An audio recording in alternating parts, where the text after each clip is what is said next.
సీనయ్య రాకతో కళ్యాణి ఫిలిమ్స్ కలకల. నెల్లూరులో మాగుంట అభిమానుల సందడి. ఒంగోలు పార్లమెంట్ సభ్యులు మాగుంట శ్రీనివాసరెడ్డి గురువారం నాడు నెల్లూరు రాకతో కళ్యాణి ఫిలిమ్స్ కార్యాలయం సందర్శకులతో కలకలనాడింది. గత కొద్ది రోజులుగా ఆయన రాజకీయ భవిష్యత్పై రోజుకో కథనం వినిపిస్తున్న నేపథ్యంలో మాగుంట శ్రీనివాసరెడ్డి నెల్లూరుకి వచ్చారని తెలియడంతో వివిధ ప్రాంతాల నుండి ఆయన అభిమానులు, ముఖ్య నేతలు భారీగా చేరుకున్నారు. వివిధ నియోజకవర్గాల నుండి వచ్చిన వారిలో అధికార వైసీపీ వారితో పాటు తెలుగుదేశం పార్టీ నేతలు కూడా సరిసమానంగా ఉండటంతో కళ్యాణి ఫిలిమ్స్ కార్యాలయం మరింత సందడి నెలకొంది.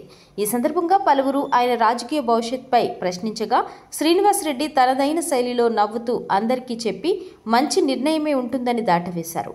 ఇప్పటికే ఆయన వైసీపీకి దూరమయ్యారని, తెలుగుదేశానికి దగ్గరగా ఉన్నారనే ప్రచారాలు నెలకొన్న నేపథ్యంలో ఆయన నుండి తమకు అనుకూలంగా వార్త వస్తుందని, తెలుగుదేశం నేతలు వైసీపీలోనే ఉంటారు అని వార్త చెప్తారని ఆ పార్టీ నేతలు ఆసక్తిగా ఎదురు చూసినా శ్రీనివాసరెడ్డి ఆ విషయాన్ని దాటవేసి అందరితో సరదాగా జరిగేవన్నీ మంచిగానే అనే సంకేతాలిచ్చారు. విశ్వసనీయమైన సమాచారం మేరకు ఆయన తన కుమారుడు రాఘవరెడ్డిని పార్లమెంటు బరిలో ఉంచేందుకు సిద్ధమైనట్లు తెలుస్తోంది.